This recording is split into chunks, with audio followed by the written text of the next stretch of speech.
Assalamualaikum warahmatullahi wabarakatuh. Kembali lagi di channel Nasihat Kehidupan Misteri. Pada video kali ini saya akan membahas tentang Rukun Hajar Aswad ternyata mengarah ke Indonesia. Seperti yang kita ketahui bahwa Ka'bah berbentuk kubus yang terdiri dari 4 sudut, yaitu rukun atau sudut Yamani, rukun Iraki, rukun Syami, dan satunya lagi sudut yang di situ terdapat Hajar Aswad. Untuk sementara disebut sudut rukun Nusantari. Jika kita berdiri dari sudut-sudut tersebut, maka garis lurus pandangan kita akan mengarah ke Yaman, Irak, dan Suriah yang dulu bernama Syam, yang meliputi Suriah, Lebanon, Yordania, Palestina. Faktanya, kawasan-kawasan ini pernah menjadi barometer peradaban dunia, dan pastinya kawasan-kawasan ini menjadi kawasan dunia Islam. 3 sudut ini seakan-akan pun melukiskan peta ijtihad kaum muslimin. Dari Basra mazhab Hanafi tumbuh berkembang ke kawasan sekitarnya seperti Turki, Asia Tengah, India, dan lain-lain yang berkarakter Hanafi dalam fikih dan Maturidi dalam akidah. Dalam intelektualisme tasawuf kita pun bisa melihat dinamika Mu'alawiyah, Kristiyah, Naksabandiyah, dan lain sebagainya. Dari Baghdad pula, mazhab Hanbali bergerak di kawasan sekitar Hijaz. Dinamika Asy'ariyah pun berkembang bersamaan dengan perkembangan mazhab fikih. Tijaniyah dalam dunia Thariqah yang mempunyai garis demokrasi ketat layaknya kaum Hanabilah atau Hambali yang juga lahir dari kawasan Hijaz yang terus berekspansi ke berbagai penjuru. Damaskus sebagai pusat Syam tentu tidak diragukan lagi posisinya. Dinamika mazhab fikih dan mazhab akidah tumbuh subur di kawasan ini. Juga dunia tasawuf tidak ketinggalan. Bahkan gerakan intelektualisme besar-besaran dengan mengadopsi pemikiran filosofis ala Parepatisme lahir di kawasan ini. Syam sebagai sentral ilmu pengetahuan tentu menjadi tempat singgahnya mazhab Maliki dari Madinah menuju kawasan Afrika Utara. Jalur sutra Damaskus, Iskandaria menjadi lintasan Thariqah Syadiliyah yang dekat dengan ihtijaj fikih ala mazhab Maliki dan bersimbiosis dengan kaum Asy'ariyah. Yaman bukan nama yang asing. Di samping kuatnya pengaruh mazhab Syafi'i, juga mazhab Asy'ariyah dalam akidah kehidupan aketis atau zuhud menjadi cita rasa daerah ini.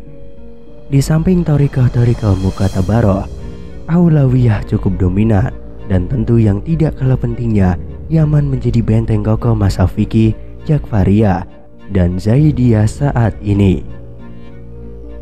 Nah, sekarang sudut yang menjadi tempat awal dan akhir tawaf, yaitu sudut yang ada Hajar Aswadnya. Kalau kita berdiri dan mengarahkan pandangan, maka garis lurus akan tertuju ke kawasan Asia Tenggara, khususnya Indonesia, sebagai penduduk muslim terbesar di dunia. Kawasan ini mazhab Syafi'i dalam fikih, Asy'ariyah wal Maturidiyah dalam akidah cukup dominan. Watak moderat atau wasatiyah dari mazhab-mazhab di atas kemungkinan untuk berinteraksi dan bersinergi dengan keragaman budaya dalam payung akidah. Bagaimana kehidupan tasawuf dan dunia thariqah? Moderasi keagamaan kawasan ini menjadi tumbuh suburnya thariqah, Qadiriyah, Satariyah, Badlawiyah, Ghazaliyah, Syamamiyah hanyalah beberapa nama-nama dari sekitar 40-an thariqah mutabaroh yang terhimpun dalam Jatman NU.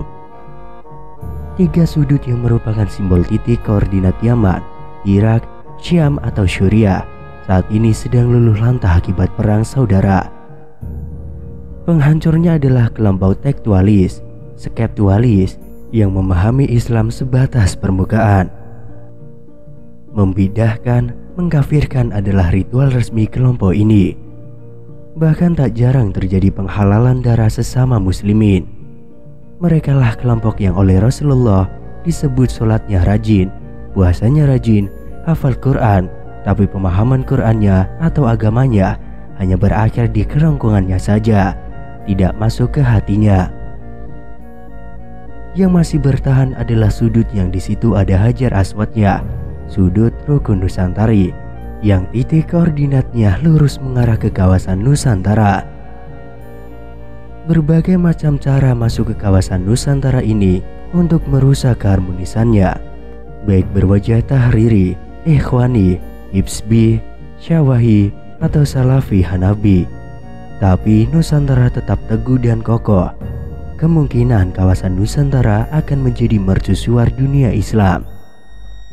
Mungkinkah cahaya peradaban Islam akan bersinar dari Nusantara? Kita yang bisa menjawabnya. Namun, apabila Rukun Hajar Aswad atau Rukun Nusantari ditarik garis lurus, ternyata sejajar dengan titik pusat tengah Candi Borobudur yang ada di Magelang, Jawa Tengah. Ternyata dari sudut Hajar Aswad, jika digaris lurus dan panjang, dan ternyata sejajar dengan titik puncak Candi Borobudur di tanah Jawa. Padahal jarak antara Candi Borobudur dengan Ka'bah di Mekah adalah sepanjang 8.317 km atau 335 hari perjalanan kaki. Menanggapi fakta tersebut, ada juga netizen yang membahasnya dengan mengaitkan tentang Nabi Muhammad SAW dan kebangkitan Islam akan bermula dari Indonesia. Namun jika benar demikian, lalu apakah benar bahwa Candi Borobudur adalah monumen Nabi Sulaiman, di mana Nabi Sulaiman pernah datang ke Indonesia dan membangun monumen di sana? Banyak teori yang mengatakan Candi Borobudur adalah peninggalan Nabi Sulaiman, menuai banyak pro dan kontra. Salah satu tokoh yang mendukung pendapat bahwa Candi Borobudur merupakan peninggalan Nabi Sulaiman adalah matematikawan dan pendakwah Islam Kiai Haji Fahmi Basya. Bahkan ada sejumlah bukti yang dijabarkan dan dijadikan alasan di balik teori Candi Borobudur merupakan peninggalan Nabi Sulaiman. Teori yang pertama menyebutkan dalam kisah Nabi Sulaiman ada tamatsil, yaitu patung atau relief yang dibangun oleh jin. Konon, patung dan relief ini masih ada sampai sekarang dan bisa dilihat di dinding Candi Borobudur. Berdasarkan cerita, patung itu belum tuntas diselesaikan yang disebut Unfinished Solomon, yang kisahnya tertuang dalam Al-Quran, Quran Surat Saba ayat 14.